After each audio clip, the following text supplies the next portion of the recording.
Perkembangan sosio-emosi. Perkembangan sosio-emosi ialah keupayaan kanak-kanak untuk berinteraksi serta memberi tindak balas terhadap sesuatu situasi. Secara khususnya, perkembangan ini bermaksud keupayaan kanak-kanak untuk berinteraksi serta memberikan tindak balas emosi terhadap sesuatu situasi ataupun keadaan.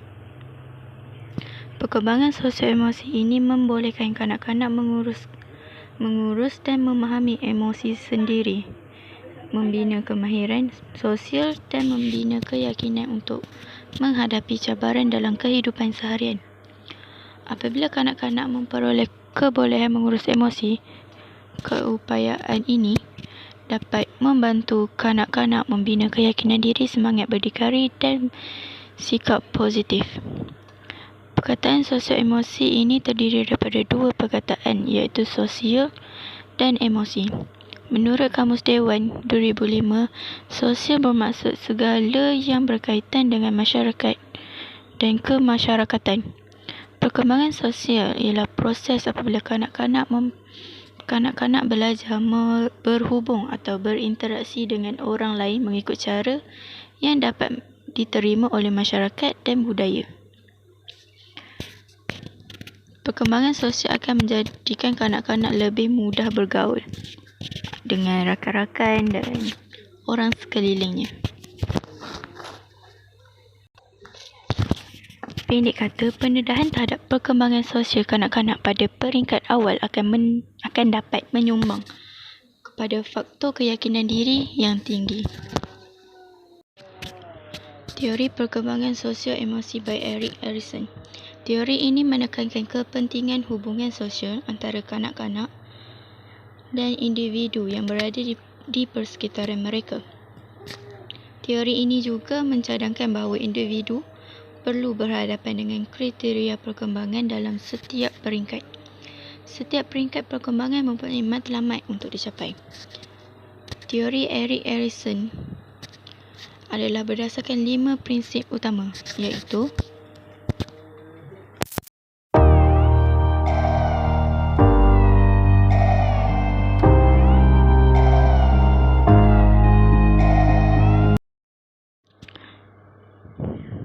dan terdapat 8 peringkat perkembangan yang diutarakan oleh Erik Erikson, iaitu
seterusnya, implikasi perkembangan sosio-emosi terhadap pengajaran dan pembelajaran.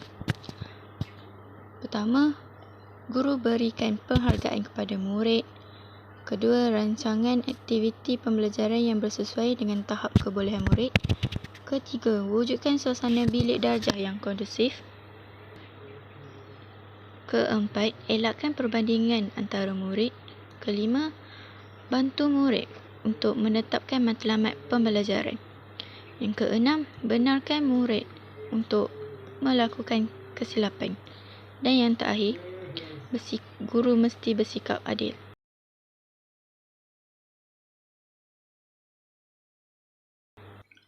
Untuk mengimplikasi perkembangan sosial emosi terhadap pengajaran dan pembelajaran, guru perlu menguasai ciri-ciri perkembangan sosial emosi murid supaya mereka dapat memainkan peranan yang efektif dalam memastikan emosi dan interaksi kanak-kanak dapat disalurkan dengan cara yang betul. Di samping itu, guru juga harus memahami ciri-ciri perkembangan sosio-emosi yang baik kerana guru ialah orang yang paling rapat dan sentiasa berhubung dengan murid. Cara yang pertama tadi, berikan penghargaan kepada murid. Guru perlu memberi murid pujian dan penghargaan ke atas setiap usaha dan kejayaan mereka walaupun kecil. Ini adalah untuk memberikan mereka motivasi dan galakan untuk terus berusaha di samping memberi peluang untuk mencapai rasa kejayaan dalam proses pembelajaran. Selain pujian, guru boleh mempamerkan hasil kerja murid yang bagus kepada murid yang lain untuk dijadikan sebagai contoh. Ini akan meningkatkan motivasi murid berkenaan untuk menghasilkan hasil kerja yang lebih baik dan juga menggalakkan murid lain untuk berusaha memberikan hasil yang baik. Kedua, rancangan aktiviti pembelajaran yang bersesuaian dengan tahap kebolehan murid. Guru perlu merancang dan melaksanakan aktiviti pembelajaran yang mencabar, tetapi harus bersesuaian dengan tahap dan kebolehan murid. Elakkan daripada memberikan aktiviti pembelajaran yang terlalu sukar dan di luar kemampuan mereka kerana ini akan menyebabkan murid berasa rendah diri sekiranya mereka gagal dalam melaksanakan aktiviti tersebut.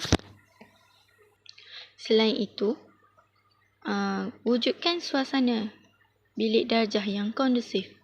Guru perlu mewujudkan suasana bilik darjah yang kondusif dengan menjalinkan hubungan yang mesra dengan murid. Guru perlu membentuk hubungan yang rapat dan mesra dengan murid supaya murid berasa selesa dan yakin untuk berinteraksi dengan guru atau murid-murid yang lain. Cara keempat ialah elakkan perbandingan antara murid. Guru perlu menggalakkan murid untuk bersaing dengan diri mereka sendiri dan bukannya dengan orang lain. Guru perlu mendidik murid untuk mengenal pasti kelebihan diri yang ada dalam diri mereka dan tidak berfokus hanya untuk kelemahan diri. Hal amat penting untuk membantu murid dalam membentuk konsep kendiri yang positif. Yang kelima, bantu murid untuk menetapkan matlamat pembelajaran. Guru perlu membantu murid untuk menetapkan matlamat pembelajaran yang boleh dijadikan dan yang boleh dicapai dan realistik. Ini adalah untuk memastikan bahawa murid mampu mencapai matlamat yang telah ditetapkan dan mengurangkan kegagalan. Matlamat yang ditetapkan hendaklah bersesuaian dengan potensi dan tahap kebolehan seorang murid. Keenam ialah benarkan murid untuk melakukan kesilapan.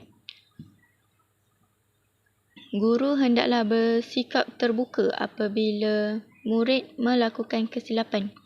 Guru perlu membimbing murid untuk belajar daripada kesilapan dan membuat penambahbaikan serta memberitahu bahawa kesilapan itu adalah sebahagian daripada proses pembelajaran. Yang terakhir, guru perlu bersikap adil. Guru perlu memberi peluang pembelajaran yang sama kepada semua murid tanpa mengira bangsa atau tahap kebolehan mereka. Semua murid perlu diberikan peluang untuk mengambil bahagian dalam aktiviti pengajaran dan pembelajaran. Peluang sebegitu amat penting supaya murid dapat membina keyakinan diri dan boleh menggalakkan interaksi sosial yang sihat dalam kalangan murid.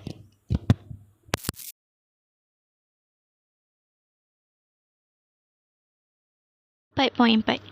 Perapatan. Perapatan ialah satu hubungan yang kuat antara seorang individu dengan individu yang lain yang rapat dengan mereka. Ia merupakan hubungan kasih sayang yang kekal dan berpanjangan. Ia berfungsi memberi rasa selamat, selesa, seronok kepada seseorang dalam perhubungannya dengan individu yang lain. Pendek kata, dari segi sosio-emosi, perapatan mempengaruhi terhadap kanak-kanak menilai diri, menganggap diri berharga dan berhubung dengan orang lain. Perapatan ini berkembang melalui 4 fasa. Fasa pertama, dari lahir hingga 6 minggu. Fasa kedua, 6 minggu hingga 8 minggu. Fasa ketiga, 8 bulan hingga 2 tahun. Fasa keempat, 2 tahun ke atas. Pada fasa pertama, fasa ini merupakan peringkat membina hubungan melalui senyuman, tangisan dan renungan kepada ibu. Peringkat ini, bayi akan berasa selamat dan selesa apabila berada dalam dakapan ibu. Dalam fasa kedua, 6 minggu hingga 8 bulan, pada peringkat ini bayi akan memberikan respon yang berbeza kepada ibu dan orang yang tidak dikenali. Bayi akan tersenyum apabila bersama dengan ibu dan berhenti menangis apabila ibu menepunya. Dan fasa ketiga, 8 bulan hingga 2 tahun. Pada fasa ini, perapatan dengan ibu telah terbentuk. Bayi akan merasa sedih dan bimbang apabila ditinggalkan oleh ibunya.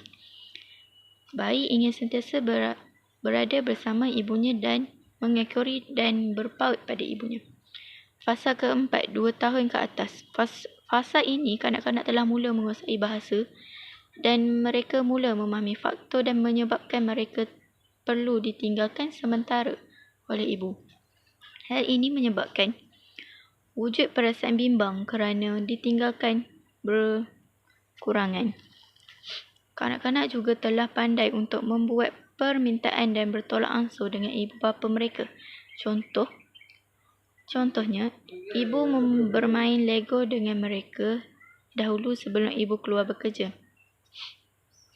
Lama-kelamaan kanak-kanak akan kurang bergantung kepada hubungan fizikal, tetapi lebih kepada apa-apa yang dilakukan oleh ibu bapa mereka apabila kanak-kanak ini amat memerlukan pertolongan mereka, terutama apabila mereka berhadapan dengan masalah.